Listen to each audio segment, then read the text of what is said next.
Hi, and welcome to our first class of the Conservative Yeshiva online study of the Golden Calf. I asked you in the study sheets how Aaron dealt with the situation where the people approached him and demanded, not requested, demanded that he make them a golden calf. They were very upset, very uptight because Moshe had not returned and they felt that they had no leadership. And Aaron, not being able to face up to the people, tried in some ways, apparently, to delay it. If we take a look in chapter 32, from verse 1 through verse 6, where I called it the camera below the mountain, in that section we can see several attempts by Aaron to slow the people down with the hope that something would happen that would stop the entire episode. At best, Moshe would come back. At worst, maybe somebody would at least show up and help him out. So let us take a look at what happens after the people demand that he make them a god that can go before them because Moshe has disappeared. The very first thing that Aaron demands is that they go home and request from their wives and their children their various gold jewelry. What was he hoping to achieve by that? Well, the Midrash will tell us that he was hoping that when the men came home and said, "Give me your golden jewelry," the wives would say no. Okay? And that they would actually talk some sense into their husbands. In general, the Midrash's approach about this entire thing is that the women did not participate in the golden calf, which is an interesting discussion in and of itself.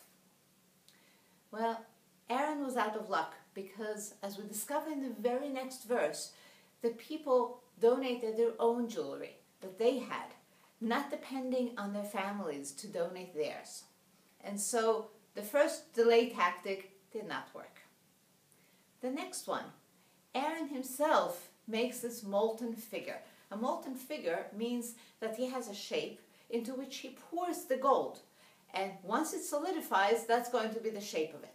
That's the masecha. Limsoch is to pour, and egel masecha is a shape into which the gold has been poured and solidified in that shape. He makes his own, he's the one that takes care of it, he's the one that makes the shape, and it is only after that that the people stand up and say, "These are your gods." Aaron looks, Aaron sees, it says, "Vayar Aharon." He sees, and we get the feeling that this kind of seeing goes way deeper than just the physical ability to use the nerves in your eyes. He understands something about what is going on with the people. And so he declares, first of all, he builds in front of it an altar. He builds it. He will have nobody helping him out. And we have to assume that if Moshe was about 80 years old when he started out on this journey, Aaron is older than him, this must have taken a while.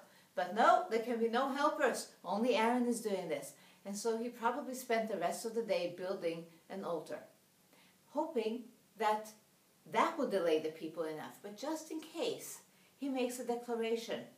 He says, "Chag la'Adonai machar." Tomorrow, God will have a chag, a holiday. Tomorrow we're going to celebrate. Okay? Well, tomorrow is a wonderful thing. First of all, you can sleep on the whole subject, and you might actually wake up in the morning and change your mind. But besides that, many things can happen during the night hours that might have stopped the entire thing. Again, it doesn't work. By the end of this episode, it is not Aaron who's controlling things, but in the very last verse, it's the people.